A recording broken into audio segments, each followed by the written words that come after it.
Basílio vai virar o jogo contra Juliano de forma surpreendente e dar a ele um gostinho do próprio veneno. Depois de descobrir que Beatriz quase foi presa por causa dos passaportes falsos que ele mesmo havia feito, o golpista vai bolar um plano ainda mais ousado para acabar com o vilão. Nos próximos capítulos da novela Garota do Momento, Basílio não vai perder tempo e vai falsificar novos passaportes, mas dessa vez com a foto de Juliano Alencar, transformando o empresário em um fugitivo aos olhos da lei e deixando ele bem encrencado com a polícia.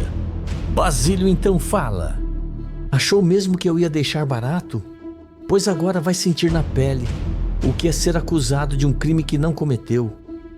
Tudo deverá acontecer logo após Beatriz sentir o coração acelerar ao ouvir a polícia entrando na pensão. Seu olhar percorre o quarto rapidamente e ela percebe os passaportes falsos que encontrou escondidos ali. Seu peito aperta ao pensar que se a polícia os encontrasse, ela poderia ser acusada injustamente outra vez. Beatriz respira fundo, toma uma decisão rápida e sussurra para si mesma: eu não vou deixar isso acontecer. Com movimentos ágeis, ela pega os passaportes e corre até a janela. Olha para os lados, certificando-se de que ninguém está vendo, e os joga discretamente para um canto mais escondido do quintal, entre algumas plantas, onde dificilmente alguém os encontraria. Seu coração dispara com a adrenalina, mas ela não tem tempo para pensar muito, pois a batida firme na porta de seu quarto interrompe seus pensamentos. Do outro lado, uma voz autoritária se faz ouvir: Beatriz Toledo, abra a porta, polícia. Beatriz respira fundo, tentando se recompor, e então abre a porta com a expressão mais firme que consegue. O delegado entra, acompanhado de 2 policiais, e a encara com seriedade antes de afirmar: recebemos uma denúncia de que você pretende fugir do país utilizando passaportes falsos. Precisamos revistar seus pertences. Beatriz ergue o queixo e responde com a voz carregada de indignação: isso é um absurdo.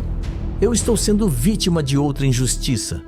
O delegado mantém o olhar fixo nela e retruca: se não há nada de errado, não há nada a temer. Apenas vamos verificar.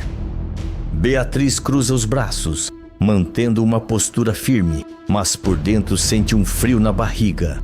O delegado e os policiais começam a revirar todas as suas coisas, abrindo gavetas, bolsas e o armário.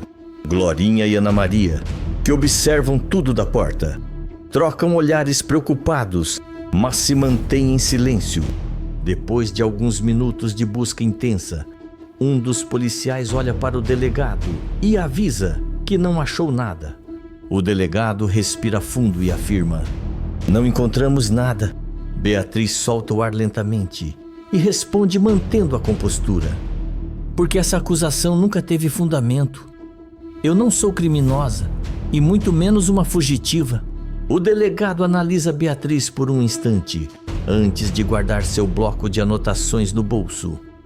Vamos embora, mas se novas informações surgirem, voltaremos.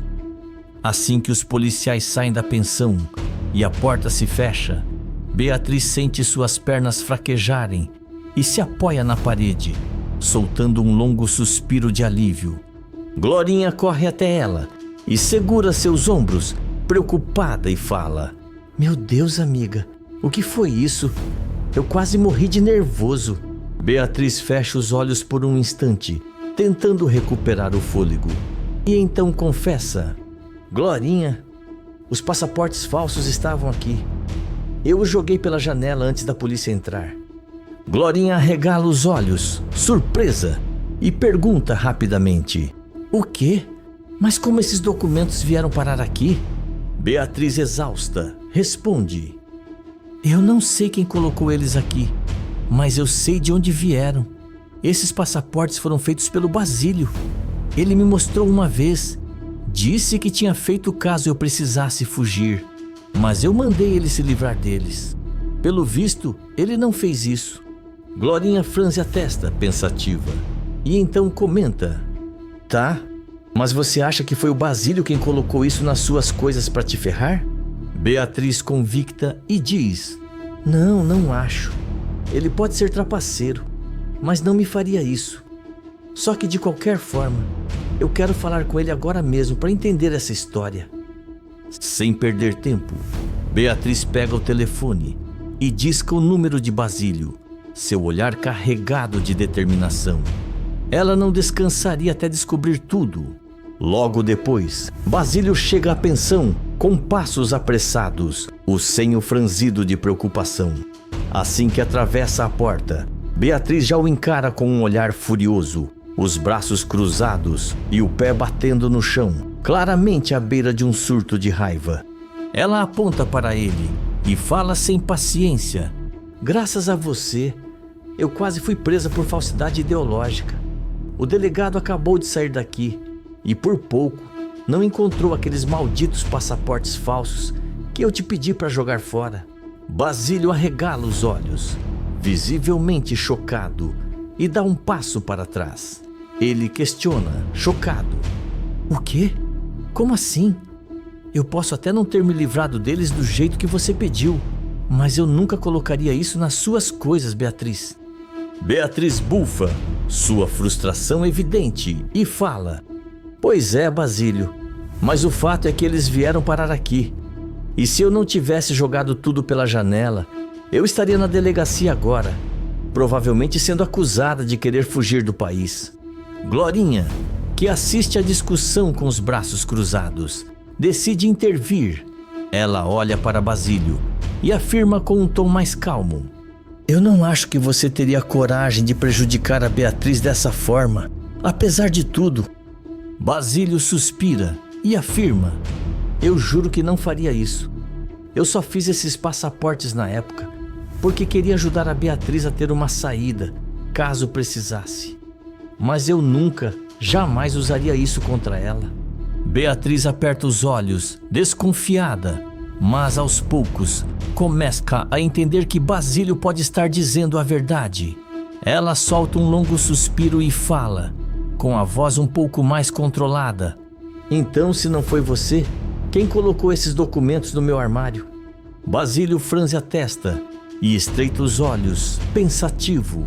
De repente, algo parece fazer sentido para ele, e ele murmura, quase para si mesmo: Juliano, só pode ter sido ele.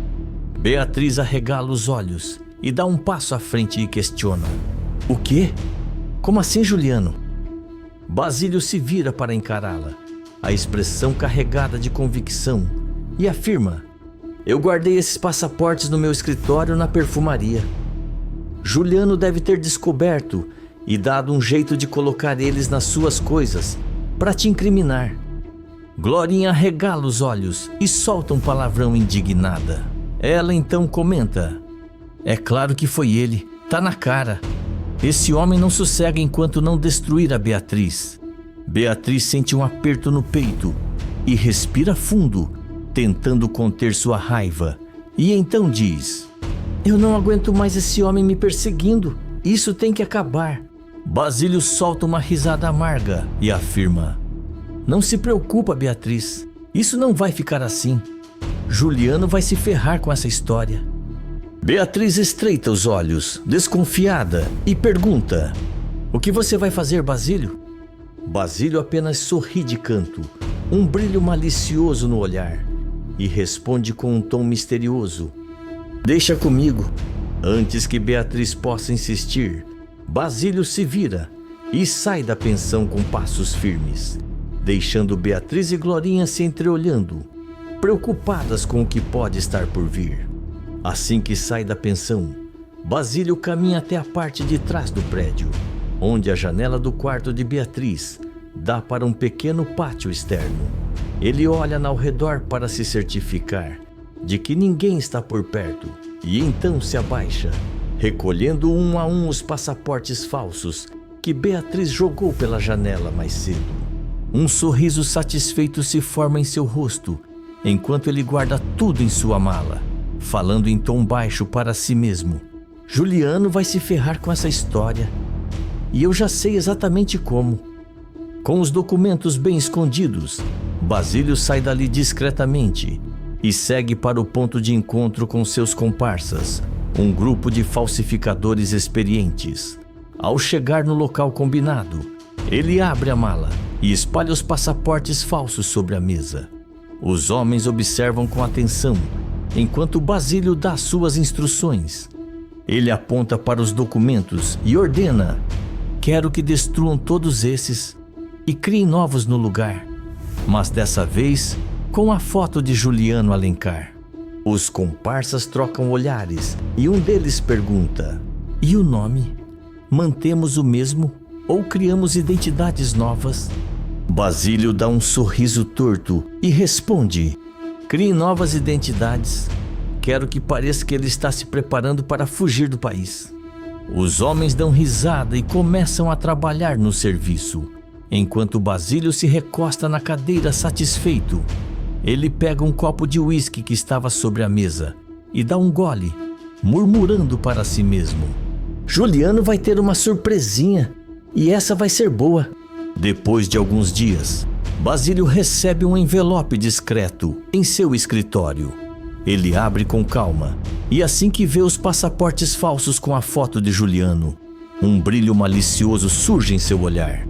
Ele passa os dedos pelas páginas dos documentos, analisando cada detalhe e sussurrando: perfeito. Basílio então se prepara para a próxima fase do plano. Ele espera até o expediente da perfumaria chegar ao fim, sabendo que Juliano já terá saído, e aproveita o silêncio do prédio para agir. Com passos silenciosos, ele se esgueira até o escritório de Juliano e examina a porta. Ele já esteve ali muitas vezes e sabe exatamente como desativar o sistema de segurança sem levantar suspeitas. Usando um pequeno conjunto de ferramentas que traz consigo, ele abre a fechadura com precisão e entra na sala sem fazer barulho. Basílio se aproxima do cofre e solta uma risada discreta enquanto fala: você se acha esperto, Juliano, mas eu sou mais. Com habilidade, ele insere a combinação que conseguiu descobrir tempos atrás e, em poucos segundos, a porta do cofre se abre. Sem pressa, ele coloca os passaportes falsos lá dentro, certificando-se de que fiquem bem à vista. Antes de fechar o cofre, Basílio encara os documentos mais uma vez e sorri, murmurando: agora sim, você vai provar do próprio veneno.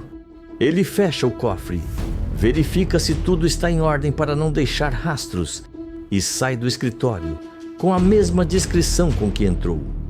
Com a fase principal de seu plano concluída, ele já começa a planejar os próximos passos.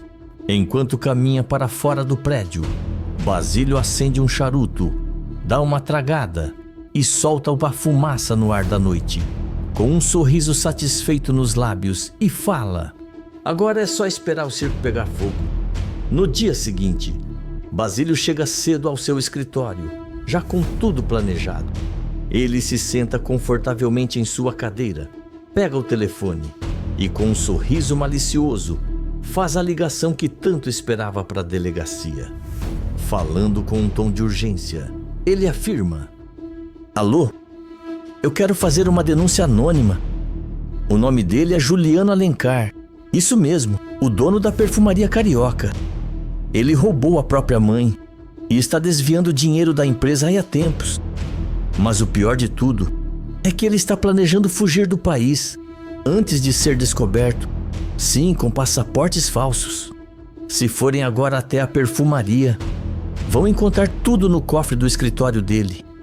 Ele escuta atentamente a resposta do atendente, fingindo preocupação. Basílio então responde logo em seguida: eu só quero que a justiça seja feita. Sim, eu espero que façam o que tem que ser feito. Basílio desliga o telefone e recosta na cadeira, satisfeito. Ele pega um charuto, acende calmamente e solta a fumaça no ar, esperando pelo espetáculo que está prestes a começar. Pouco tempo depois, a polícia invade a perfumaria carioca em meio ao expediente, chamando a atenção de todos os funcionários. O delegado, acompanhado de outros oficiais, marcha pelos corredores até a sala de Juliano, que está tendo uma reunião com Maristela. Assim que os policiais entram com autoridade, o delegado anuncia: Senhor Juliano Alencar, recebemos uma denúncia grave contra você e viemos averiguar. Juliano franze a testa surpreso e responde: mas o que está acontecendo?